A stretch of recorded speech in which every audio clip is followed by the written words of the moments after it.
আসসালামু আলাইকুম মোর আপুরা ভাইয়ারা, আশা করছি সবাই ভালো আছেন। আজকে ওর বাবার চটপটি খাইতে ইচ্ছা করতেছিল, তো আমি ভাবলাম যে বাসায় তৈরি করি চটপটি। যেমন কথা তেমন কাজ, আমি ঘরোয়াভাবে সুন্দর পরিবেশে চটপটিটা তৈরি করে নিচ্ছি। এখানে আমি বুটটা সিদ্ধ করতে দিয়েছি প্রেসার কুকারে, যেন বুটটা নরম হয়। আমার বুটটা কিন্তু সিদ্ধ হয়ে গিয়েছে। আমি চটপটির মশলা দিয়ে আরেকটু জাল দিয়ে নিচ্ছি।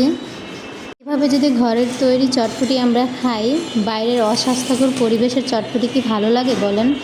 কড়া ঝাল হয়েছে, একদম কড়া হয়েছে ঝাল। এত জাল দিছো কেন?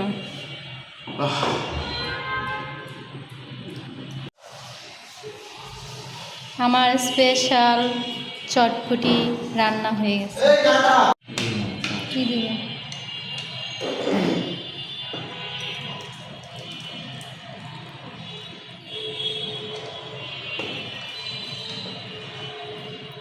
আমি গরিব কথা ভুলেই গেছিলাম, ভালো যাচ্ছিলাম।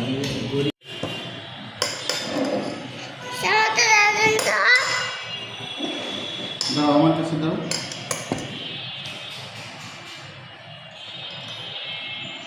দাদন বাবা মিশাবো এইটা,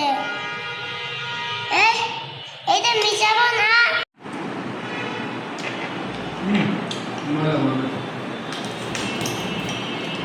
একটু বিট লবণ নেই থেকে কি ভালো হয় না? আজ শুক্রবারের বিকেল টাইমটা আজকে আমরা এভাবেই কাটালাম। সবাই ভালো থাকবেন, সুস্থ থাকবেন। আল্লাহ হাফেজ।